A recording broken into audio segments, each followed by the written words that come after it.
So while we're in the college days, maybe just talk a little bit about your first job, how you were able to get your first job or your second job, and again, any tips or techniques for the students. So Lorraine, you want to keep the mic? So I owe my first job to this gentleman standing right here.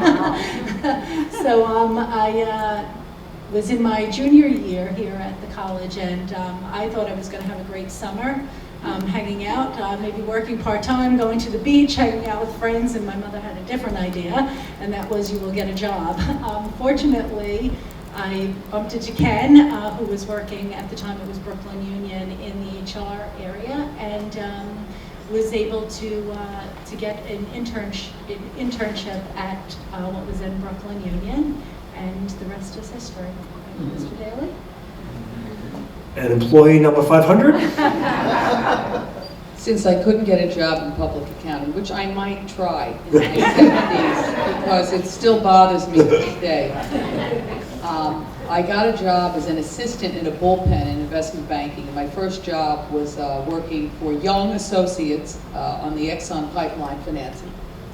So we had no tech companies. Can you imagine? The question is, what were we looking at when we were sitting at our desks? Imagine no computers on our desks till 90s, till the 90s. What was I staring at? Think about that. What were we doing? Your inbox, right. So did that for a couple of years, excelled at that. I don't know why, but I started to do some recruiting for young analysts, and then was recruited to do accounting. So my first job out of the bullpen was to do some accounting for our real estate division. But the good news is these young people that I had supported and worked for in the bullpen became heads of the company. So if you stick with something long enough, cream rises to the top, and you kind of get pulled along on the coattails of the people running the company. Well, my story is going to be a little different. So as an art history major, I was very focused, and I wanted to work in museums. And so my first job was as an intern at the Metropolitan Museum of Art, which was a summer internship. And from there, I went to the Jewish Museum, where I was a curatorial assistant, and then to the National Endowment for the Arts in Washington as a museum fellow before going to Columbia Business School. But what I would say, which is I think kind of interesting, is that my museum career led me in later years when I was at Chase Manhattan Bank to become a trustee of the Brooklyn Children's Museum. And if I had not done that, I would not have met a fellow who actually used to teach here. At one point he was an adjunct, who was our chief investment officer at the foundation. And it was he that recommended me to apply to be chief financial officer. So had I not had a career in the arts and gone to museums and done all of that, and then had the interest to go on to the museum board for the Brooklyn Children's Museum, I would have not found my way to this job as a CFO and treasurer at the foundation, which is a job I love. So just listening to the panelists, it's clearly 50% luck, to be honest, but it's 50% networking and putting yourself in a position to be lucky. 100. On average 50. So, right now we're at the college stage and early career. Maybe before we go further, let's open it up to the audience, if that's okay, and see if you have any questions for the panelists, and then we'll move more in depth to their careers. We've got a lot of experience. You should tap into us. Ask us anything. Hi. We have a microphone coming. Hi, Josephine Leone, graduate of St. Francis OE and current employee of National Grid. I actually work with Lorraine as her HR business partner. So my question for you ladies is kind of pertaining to being a woman in the workplace. So I heard a little bit about some of the challenges, and I know that it may have been earlier than some of the challenges that some of us have to deal with, or some of the students will have to deal with in the future. But there are still challenges that women will always have to face, even if they're internally, internal factors to your personal life. Can you talk a little bit about that and how you managed through some of those maybe curveballs that life threw at you as a woman that you had to make sure that either you kept on track or had to kind of step back a little bit and say, okay, maybe I need to manage some of this before I get back into my professional development? I could go on for an hour on that. you know, you just think back over a career, you spend a lot of your time just doing busy work because you're junior and you're not noticing it. And I thought I worked at one of the best firms in the world at it. But as I got older, and I would say in the last 10 years, I think it's gotten worse, to tell you the truth. And I don't know if that's because I'm getting older, or I'm getting more sensitive, or I'm seeing things more. And I don't know what the answer is. You kind of grin, bear it, and complain. I complain not to anyone above me, I just constantly am murmuring. But it's an issue, and it's an issue. But you know what? It's an issue for a lot of people. It's an issue for a lot of diverse groups. It's not, we have problems. It is what it is. Minorities have problems, a lot. It is what it is. And men even have them now. So I think in a way, our world is becoming more sensitive and is promoting diversity, which is wonderful. But we kind of grew up with it, so we just knew it anyway. But it's a work in progress, and I think you got to do the best job you could do. And I think what you need a mentor to pull you along and through it. Yeah, I would agree. I think it is so important to have that support system and network, a mentor that really helps you as you're thinking about your career and thinking about so many of the challenges that you're facing. You know, we don't have all the answers. You may think you have all the answers, but you don't. It's the ability to get a different perspective and another perspective on the situation, because sometimes I also feel like we're too close to it. We're so far in it that we can't actually see another path forward. One more thing, the best kept secret, and this is why you come to these panels, because we got the best kept secrets because we've had to figure them out. I had a knack for attaching my wagon to the biggest of the big shots because nobody talks to the biggest of the big shots. So I had two of the biggest of the big shots on either side of the business, stocks and bonds, as rabbis. And that got me through a lot of stuff. And still does. Well, I would echo the issue that, or the thought about finding mentors, because I really thought about this question, whether I had felt sort of adversity as a woman at the Chase Manhattan Bank, which is where I was for 16 years, and the bank went through 2 mergers, which became what is today JP Morgan Chase. And I actually had a hard time remembering a lot of discrimination. And I was, reasonably junior in my career at that point.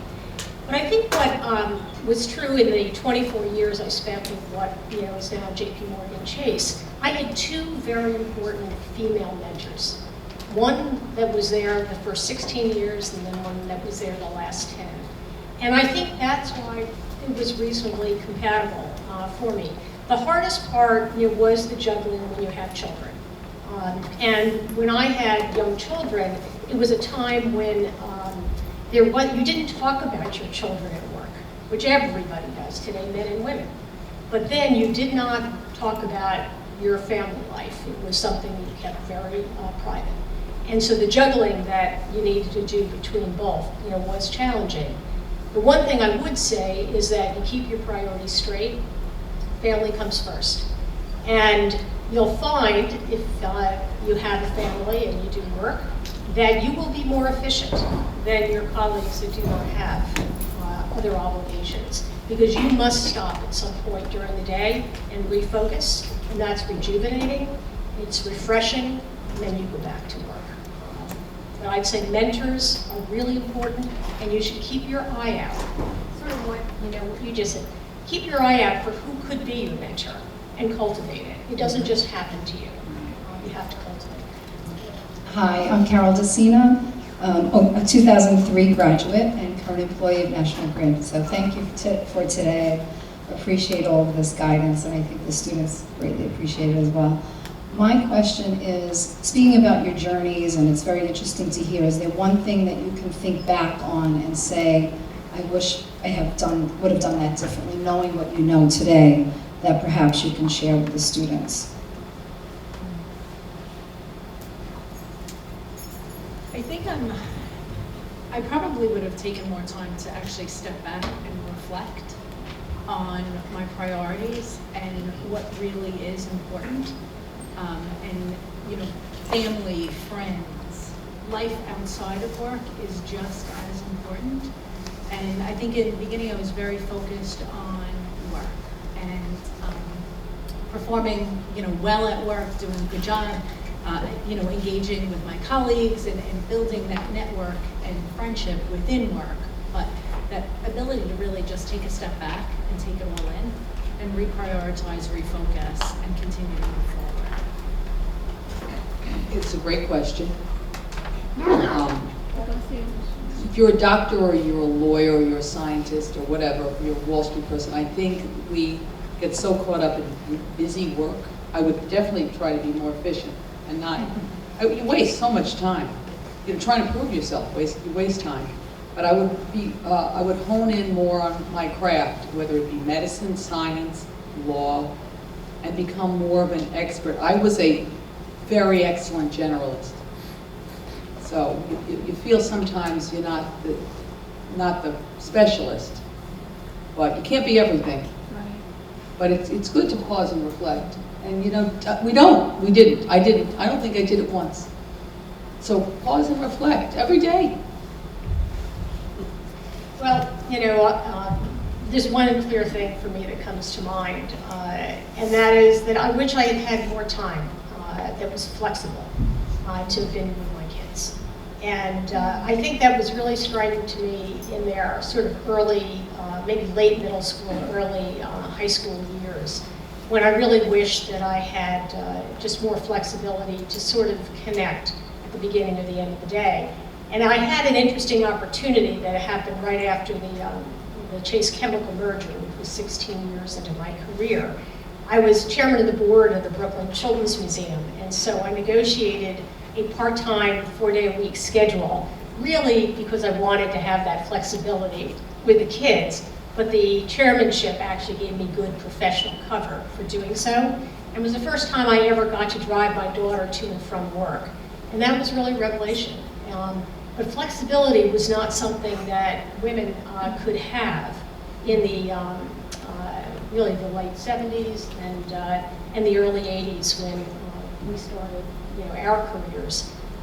So that's the one thing that I would say, that use the flexibility of your organizations to ensure that you can keep the family professional balance in check.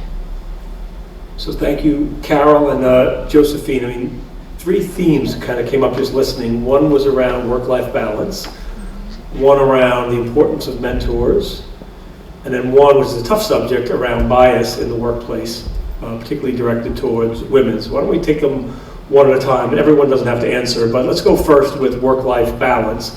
You know, I think so important to everyone, but particularly at times for women, depending on where they are in their life. Any tips, challenges, anything that you've seen work or not work in your own careers in terms of how do you get that work-life balance? I had none, absolutely none.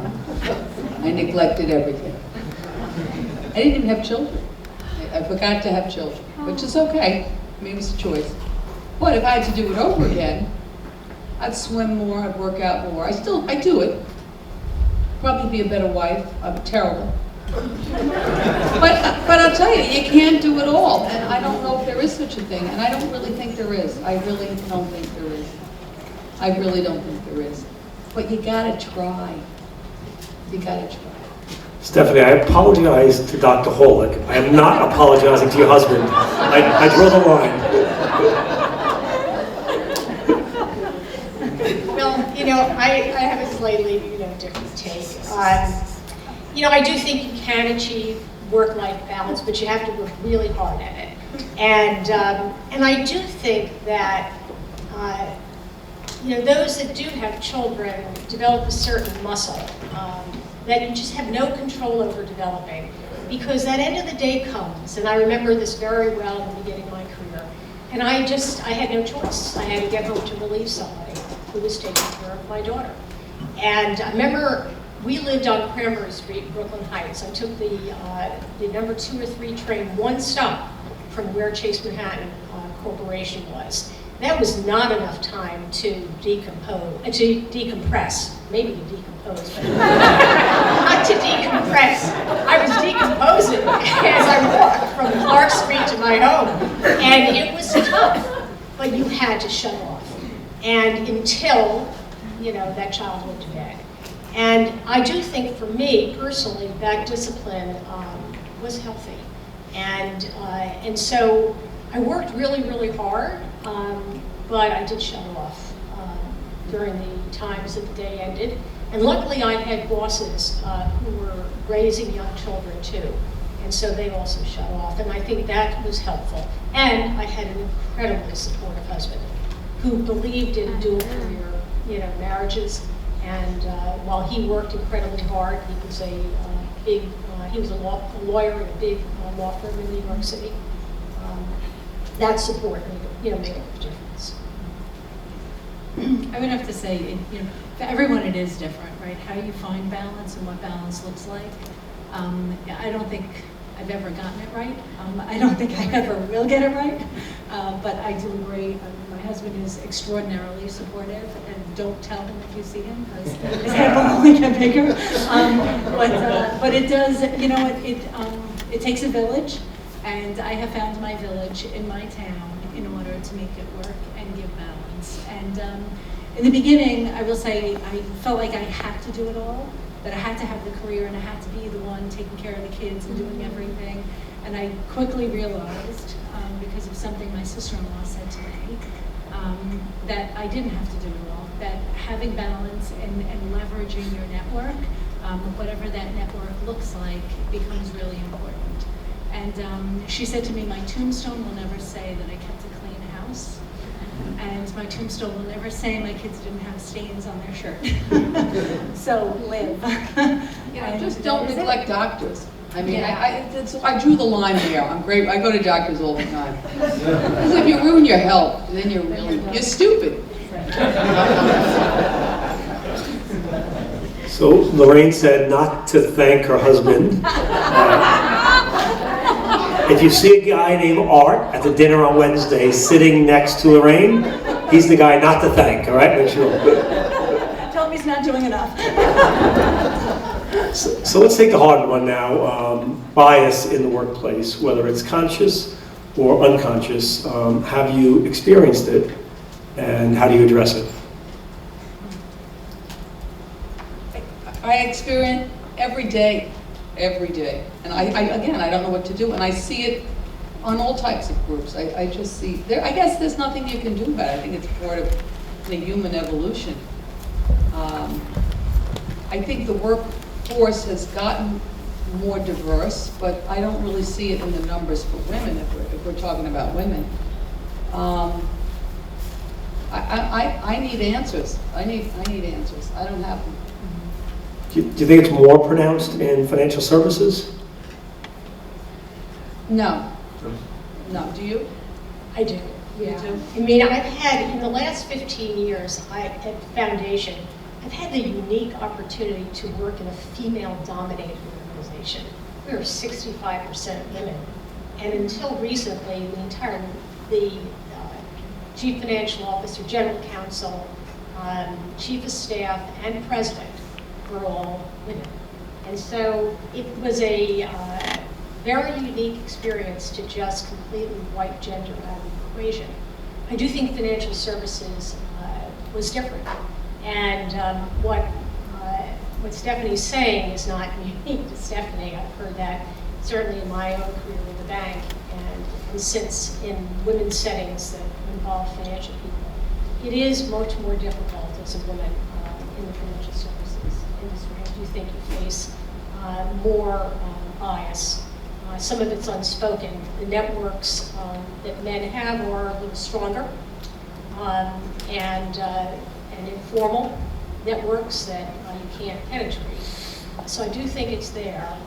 I think it's harder for minorities than it is for women. I think it's much more difficult. But it still exists in the financial services industry. Play golf and know your college football. and no March Madness stats. And you gotta keep up. If you don't, I tell every woman I know, no college football. I mean, I can talk college football, I can talk any sport with any guy in the world, and I love that. And it's good. I mean, you should. It's part of life, and it's a great part of life. So you gotta even the playing field, and you gotta play golf, and a lot gets done on the golf course, and I never realized it till I started playing. A lot gets done. So you gotta know your competitors, and you gotta know the landscape and play in it.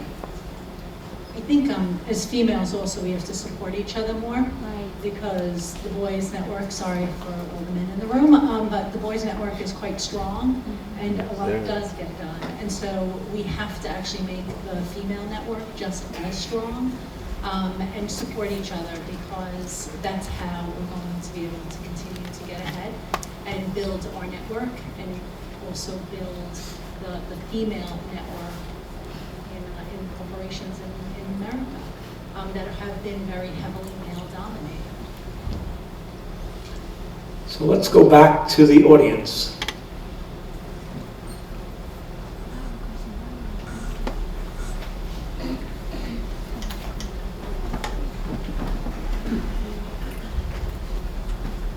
Thank you. I'm Ed Wesley. I graduated here in 1965. So I'm a dinosaur to a certain degree. But I will say that I have a 22-year-old grandson now that graduated from Providence. And he's having a heck of a time trying to find a job. When I graduated from the college, actually the College Board put out a manual that gave you every job in the country, told you about where to go, how to do it. It was much easier. Do you have any suggestions, man or woman, black or white or purple, how to go about getting a job after college? What does First- he want to do? What's his field? What does he want to do? What does he want to do? Well, that's also a problem. How many of us knew what we wanted to do when we got out of school? I mean, the ladies here kind of represent that. They were heading in different directions, and then all of a sudden, they came back to their careers. So, you know, his major was business with an echo minor, but, you know, he's looking for the first job, not the career. Well, let's thank Ed for the question. Also, thank you for speaking into the mic. You definitely got the memo. Thank you. So, great question, but you go to school 4 years. How do you get a job? What would you recommend to some of the students, to others in the audience?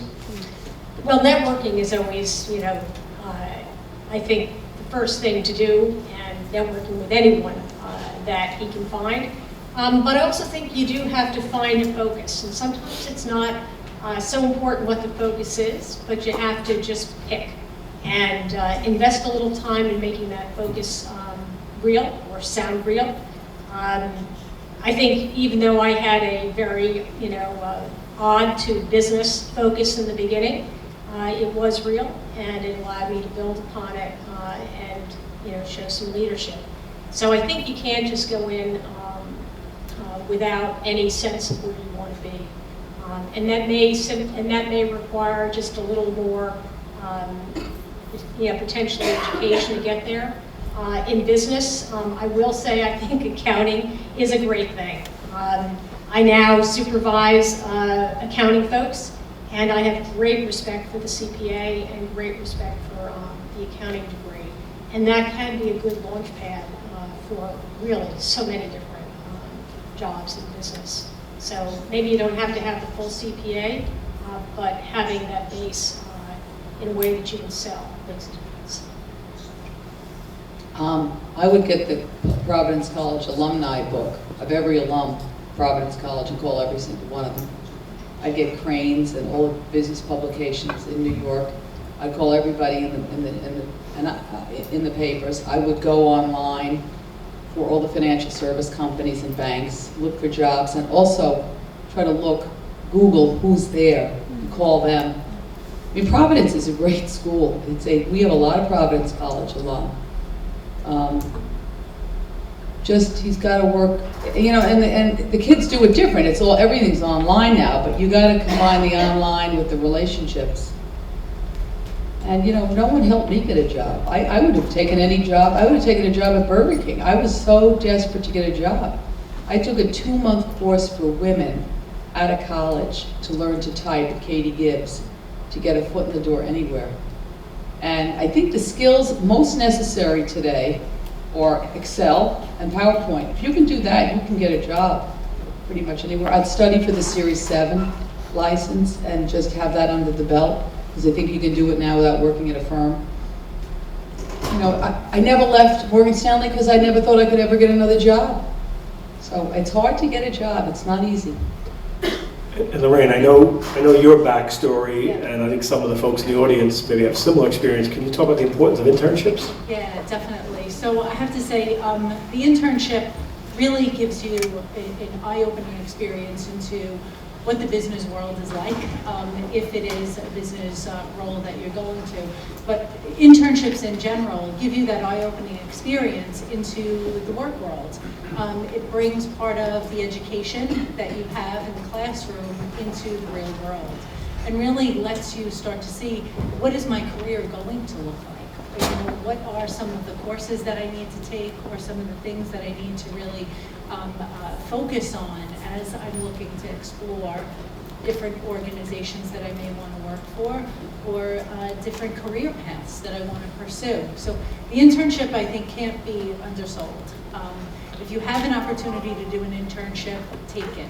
It may not be the perfect match for you, but it's giving you an eye-opening experience into how what you're learning in school is applied in the real world, and it's building your network. It's building your network to then find that next job, or that next internship, or that next opportunity. It's critically important, I think, to starting out your career. I see a few more hands, so one. So everything that you guys are saying, there's a common theme amongst it in terms of how you approach things, and the word that's coming to mind for me is grit. So can you talk a little bit about grit and what that means to you? Because it's coming up a lot also now in a lot of like professional journals and what have you, but I think that in younger generations, we're losing it a bit, and how can we really get that back? I think that's an apt word, and I have a feeling it probably describes all three of us in different ways. Yeah, you have got to have grit. You have to have grit to, you know, to find your mentors within your organization. You have to have grit to take chances in doing, you know, one job or another. You have to have grit when you enter a company like we have all been in, and stomach the job that you didn't particularly like, and have the grit to find the one that you really do like within the company. You have to have the grit to withstand some adversity, because you will find adversity. You will have that terrible boss that you can't stand, and have to have the grit to get yourself out of it and into a better spot. So yeah, you have to have, you know, grit. And you know, maybe recognize that there are going to be periods where you have to have grit, not all of them. There'll be, you know, times when you can sail and just enjoy, but you'll have to draw upon that from time to time. You know, I watch everybody. Everybody's got earbuds in. Nobody talks to anybody. Everything's email. I talk to everybody. I say hello to everybody. I connect with everybody on the elevator that doesn't have earbuds. I talk to everybody on the subway. And I don't know, grit is chutzpah. I guess it is. I wasn't aggressive. I know people say I'm the most aggressive person they've ever met. But you gotta, you know, I think showing up, Woody Allen said it. I think showing up is 99%. I showed up every day. And I showed up a little earlier than everybody, and I left a little later than everybody. So that's grit. That works. And you gotta be funny and roll with the punches. And sometimes I acted dumb. We had a merger with a company called Dean Whittier, and they took over, and they were so dumb. And we were so smart, and I had to play dumb, which I did very well, for about 7 years to stay under the radar so I wouldn't get shot. because they shot everyone smart. It was absolutely, put hair on my chest, the likes of which I've never seen. I mean, I have hundreds of these stories. You gotta kind of be zealot too, and you know, and if you ever get a bad boss, get out of there. In other words, I don't think I ever had a bad boss, to tell you the truth, yeah. I pick my bosses. You've got to pick your boss. You've got to say, I like you and I want to work for you. And everyone I picked took over. Some were underdogs, but I saw they were good. And Jack Welch, who ran GE for years, said, control your destiny or somebody else will. He wrote a book. You got to be able to control your destiny. And you've got to keep your tentacles up and learn and know and see and watch and be good at politics and embrace politics. But there's nothing wrong with politics. Just enjoy them. But you got to play them. I think you also have to, you know, well, I agree, picking your boss, I agree, if it's a bad situation, you have to get out of it, but you have to actually think about what you're learning in that job as well, because sometimes you can be in what you think is the worst job, but that really bad experience is actually giving you such career life lessons, right? There have been some roles that I've been in that I'm like, how in the world can I get out of it? But I've learned so much from it, and I've taken it forward. And it then helped me, I think it helped me in other roles further on in my career. So I had a guy for 13 years, he ran the trading floor, equity trading floor. He was the meanest guy on Wall Street. He was known as the meanest guy on Wall Street. He was like, awful, awful. I sat next to him, he didn't speak to me for 13 years, just my notes. But I survived, and I said, I'm gonna win this guy over, and I won him over. And I got my next job, the job I've now had for about 25 years in my department, by winning. The guy that took over that department said, anyone that could survive that man has got to come up here and do the job. So that's great. That's great. To survive something. To learn, you're right. To learn from these people. And survive them.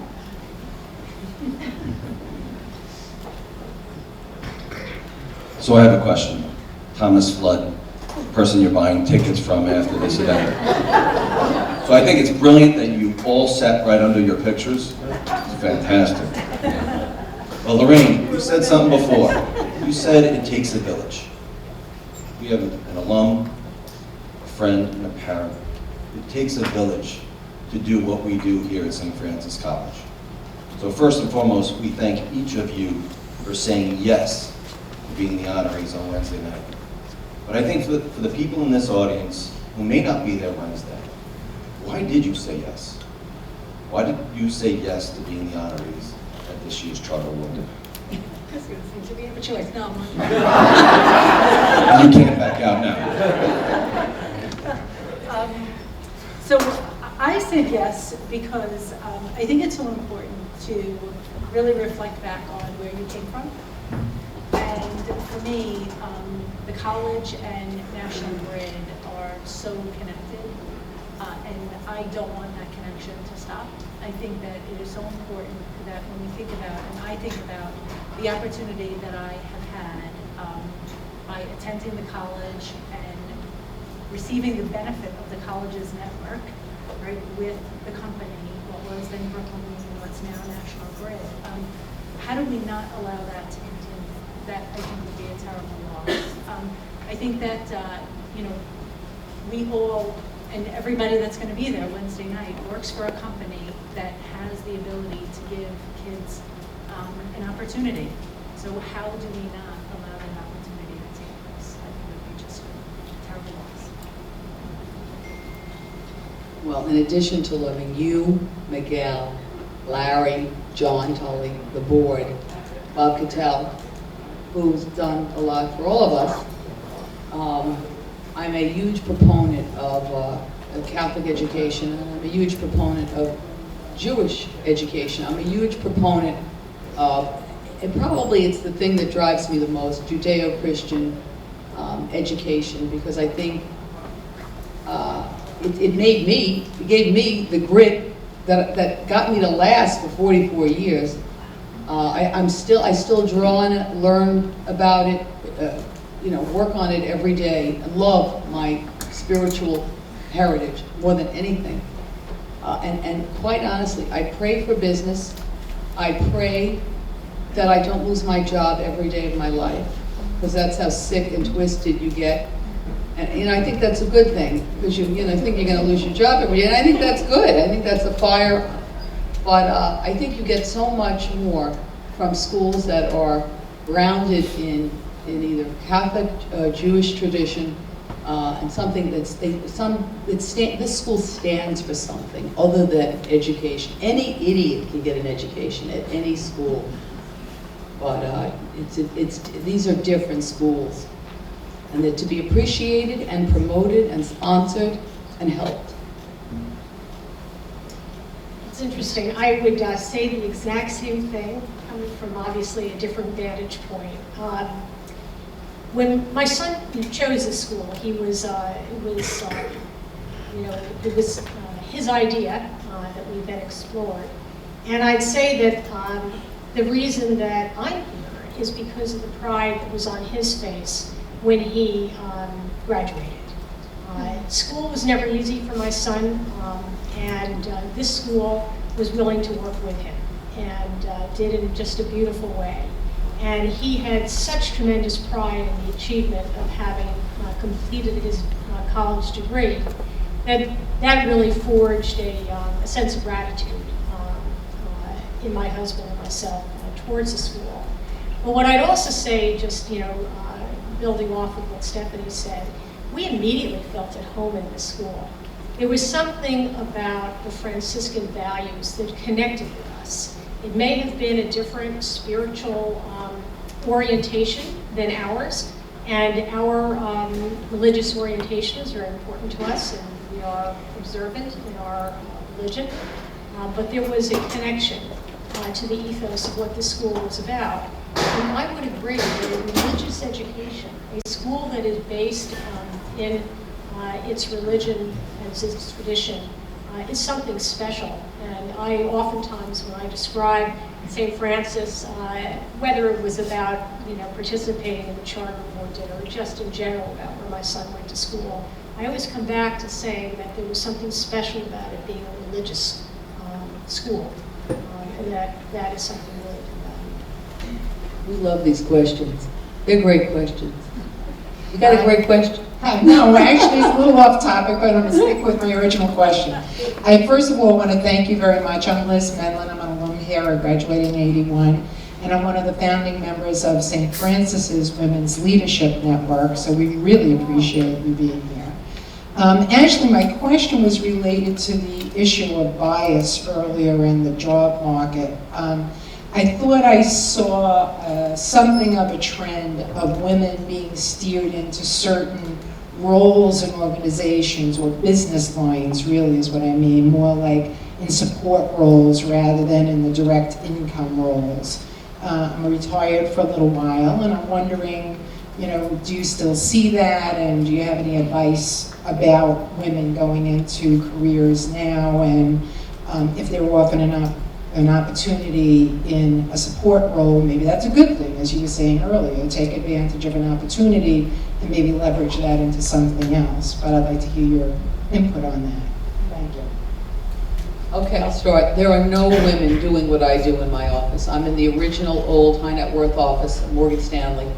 It's the cream of the crop. There's 17,000 brokers. We've added on Dean Whittier. It was just 500 of us. Now there's 17,000. So there's probably 500 doing what I do. It's the ultra high net worth. We cover institutions under a bill. There are no women doing it. Maybe 5 out of 50 in my office. And I can't for the life of me figure it out. They are actually not trying. They're trying to get women to do it. I don't know. I don't know why women don't do it. I think a lot of women have family issues, so I think that derails it. But no one's really actually preventing us from doing it. And it's such a great job. I mean, you can do whatever you want, whenever you want. It's a great job. It's a fun job. And I think these sales and trading and these roles that are income producing, which I think are getting more and more valuable. Sales used to be frowned on. Now it's probably the highest level you can go because it's all about making money. It's a great job, and it gives you a lot of flexibility. So I think sometimes women are their own worst enemy in choosing the roles. I think they choose these support roles on their own. They don't ask for the order. Yeah, I mean, definitely see in my organization, the finance organization is primarily women in leadership roles. So I don't see it as a barrier to entry at all, and it's something that's actually even encouraged. But you have to want to step outside your comfort zone and take the chance and use your network, use your village in order to make it work, in order to make it happen. But you have to want it as well.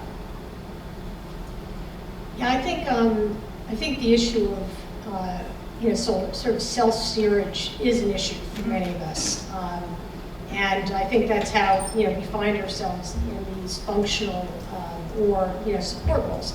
It may be big jobs and really significant responsibility, but it's different than having line responsibility.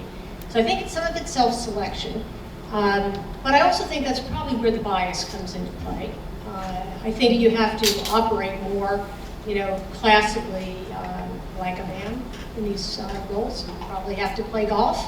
Probably can get away with playing golf as the CFO or a finance exec, but you cannot get away with that kind of, outside connection and networking if you're in a line job.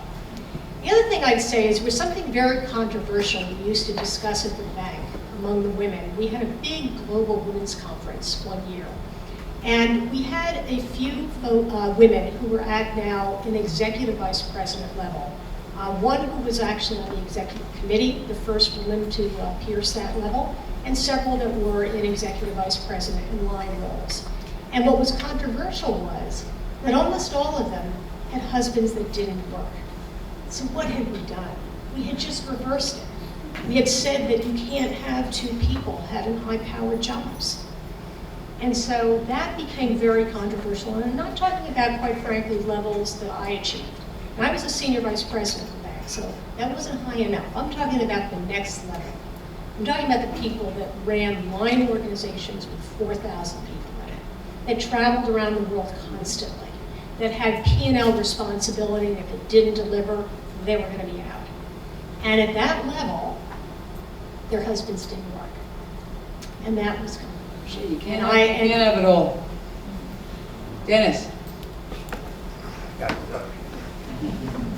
Dennis McDermott, first of all, thank you so much. It was fantastic. And with the young people, I hope you're listening. You start out, you say network. You're sitting next to someone in class, and you don't talk to that person. And all of a sudden you graduate, and that person's father or relative could be part of some business. Mm-hmm. Stephanie, what you said before. The other thing is internship. I used to tell the young people to do the internship because your sophomore year, if you don't like it, like, you said accounting, say something else. And the other thing is, I was talking to someone last week about a friend is grad, right? And with the three of you, what you're talking about, these young people don't want to put the time in. On accounting, Dr. Holick, major firm, you did a super job with this individual, but she's working too hard. Please, right? Oh, but you said, did the three of you work hard? 24/7. Right. And I don't think the young people, they really don't want to put the time in. And the other thing is, no matter what, respect people on all levels. And you don't know who you're talking. If you go, like you said, Lorraine, if you have a job and it's not going that well, which I would tell people, get the most out of that job, right? And if you're, I dealt, a boss once told me his daughter, when she was in high school, had a teacher, not a professor from here or anything, but, that was a jerk. And he said, you have to be able to deal with this person, right? She went on to a prestigious college and everything like that, and started a successful career working on Wall Street. And she calls her father up one day and says, Dad, my boss is a jerk. Well, I told you the teacher was a jerk. You got to be able to handle different people. And everything all of you touched on, and family life is so important. It is important. I remember when I worked on Wall Street, and at 9/11, I wasn't there for that, but I knew most of the people were at work because they never took time off. They had to be there. Not too many people back then would drop their children off at school and things like that. But they're starting to do that a little more.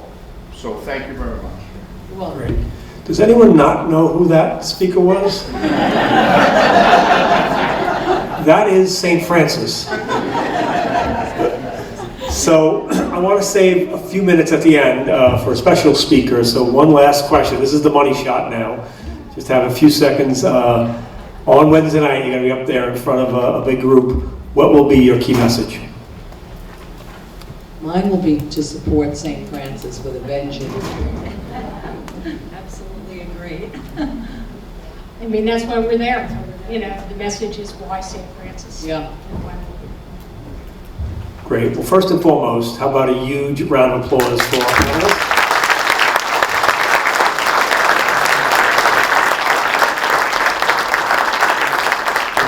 Thank you so much for what you do for the college, but the panel discussion was excellent. Really learned a lot just by listening. With that, there's a gentleman who's been sitting in the box seats who's been unusually very quiet, I might add. He is our esteemed president, but I think everyone knows a relatively new president to the college who really has the college on a great path now forward. He's been a great colleague of mine on the board, working very, very closely together. My privilege now to introduce Dr. Miguel Martinez-Sainz.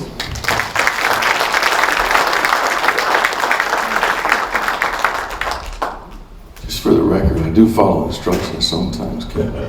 I was told to sit quietly, and I sat quietly, so, but now you gave me the mic. No, so I want to echo the thanks. So, Ken, thank you very much for what you've done for the college and the series, and for the three of you, really, for being present. I mean, you know, one of the things, I have a young daughter, and I think, just as we talk about what's going on, Liz, thanks for the work with the Women's Leadership Network. For me, this is incredibly important. Was it last week that we had it was last week?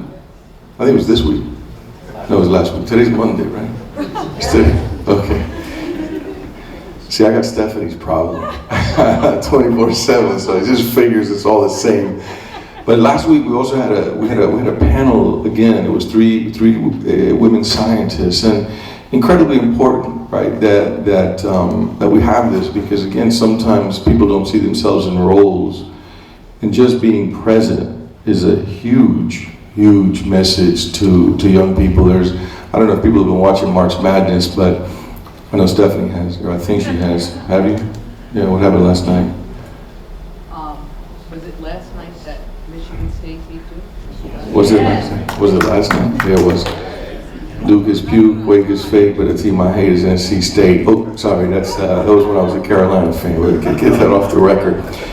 No, but I don't know if you've seen, some of you have been watching the commercials they're putting about young women in sports, and there's going to be a documentary in terms of high school women in sports, and this is one of the areas where we really didn't pay that much attention. And I think that what we're doing now is incredibly important. I think also Liz's point in terms of self-selection, it is important. And we can talk about this in a variety of ways. And some of you know I go into high schools pretty regularly, probably 3-4 times a month, and into high schools where aren't getting many visitors. And for me, one of the things is to get young people to be able to see that there are options out there that they're not aware of. And I think this is the kind of thing that enables us to stop some of the self-selection. All right, because people self-select because they think these are the options. I just used my own experience. I didn't want to go to college, and I'm a college president. Sit on that for a minute. But, I mean, I didn't know what I wanted to do. My dad worked at a bank. Everybody around the family that we hung out with were merchants, right? It was a business. And so I was like, well, I guess that's what you're supposed to do, right? What else would I do? And it wasn't until I met a woman named Dr. Maureen Tilley that I thought, wow, there might be a different trajectory to my life. And so I think this is one of the things that I hope that we continue to do. The collaboration with National Grid is phenomenal. I think the honorees really bring to us, right, it's an alum, and it's been said, but a parent and then a believer, right? This is critically important that we continue to amplify the voice. There's a lot more we can do in moving into these spaces. There's a guy, Brian Stevenson, some of you may know him. He's written a book called Just Mercy. If you haven't taken a look at it, I urge you to do so. But one of the things he talks about is getting proximate. And for young women and underrepresented folks, I think we got to be proximate to give them a sense that, in fact, they're invited in. And I like to tell people all the time that hospitality is two ways. It's opening doors, but it's also going out in those spaces and bringing people in. And so one of the things I think this does, right, it's not only for the young women that are here It's also for the women that aren't, are seeing signs that we have these initiatives taking place on campus. They're absolutely incredible. It also does something for us that aren't sometimes paying attention to these kinds of things. I just want to riff on one point, which is we've got to be paying attention, right? It's like we have. I was at a P3 conference. I don't know if you know what those are. Those are public-private partnerships that are emerging more and more. It's not even really clear what they are. I'm not going to say what I'm thinking, but basically, it was almost 3 days. Almost 3 days. I want to say there were 5 women. Okay, panel after panel after panel after panel after panel. When I raised it as a concern, the people that organized this, oh, we didn't notice. You didn't notice? I mean, how did you not notice? But I think this is important. That for us to be allies, you gotta notice that. Right? You have to notice. It's interesting if you have 3 women on a panel, people say, oh, there were 3 women on the panel. There were 3 men on the panel, nobody would say anything. Right? There'd be 3 men. I think this is one of the pushes that we gotta get, especially young women and folks that are underrepresented in these spaces, to understand that they can be in that. And one of the obligations we have as a college is to make that very visible. And so I urge us all to reflect on the ways that sometimes, right, it's not meanness, right? It's just, we're complicit, right? It's not because we're mean, it's just because that's what we're accustomed. I use myself as an example, and I used this example before with a number of people. If I was hiring somebody, and the hiring committee was made up of 5 people like me, let's be very clear about what would happen. We would figure out why the best candidate was just like us. So one of the things that we can do is not deny the fact that there's bias in the workplace, because there's bias in the workplace. There is, it exists, and it exists in all of us. Because that's how, it's part of a process. And so what we do to counter that is to create conditions so we're called out. When we're called out, when our reflection, our evaluation is biased. And so one of the things that we're trying to do at the college is ensure that takes place, right? Elevate those voices so they're at the table. I love the story you told about the foundation. Right, again, having a foundation that, in some sense, right, it didn't require you to be so attentive. So the story is this: I was in South Africa, Port Elizabeth, South Africa, and I was doing a talk with what would be the equivalent of the provost there on issues of diversity and inclusion in terms of a learning environment. And it was probably the best conversation on race that I've had in my life. It was extremely tense, and it was also issues related to gender. But Sibongile, who's now will be the equivalent of the chancellor for Port Elizabeth, Nelson Mandela Metropolitan, said something that the conversation enabled her to see something, which was she wasn't open to dialogue in space. Why? Because the first thing she would do, this is her expression, she would count the whites, and the second thing she would do is count the men. So as soon as she sat at the table, right, and she needed to do that.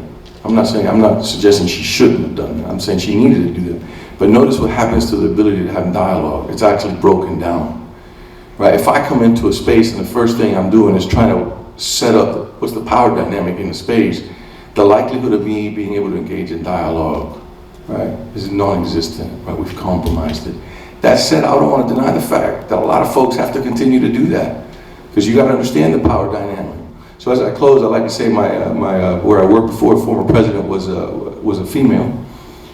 Powerful woman in terms of the integrity that she brought. She was the first, I'll give you a sense how challenging this could be. First female department head at Indiana University. Okay. First dean at Indiana University, female. First female provost at Ohio University. And then first female president. How in the world is she not going to be thinking about the dynamic of the space? And one of the things she told me was most difficult was the fact that when she entered the playground that was predominantly, in this case, white men, she couldn't move in the space because she didn't play golf and she didn't drink beer. So when they said, let's go get a beer, it wasn't her move. And so for those of us who are here to be allies, we also have to think about that. It's a burden that I take seriously, that it's not always to create the same kind of opportunities that no, by definition, not exclusively, but they do tend to exclude females.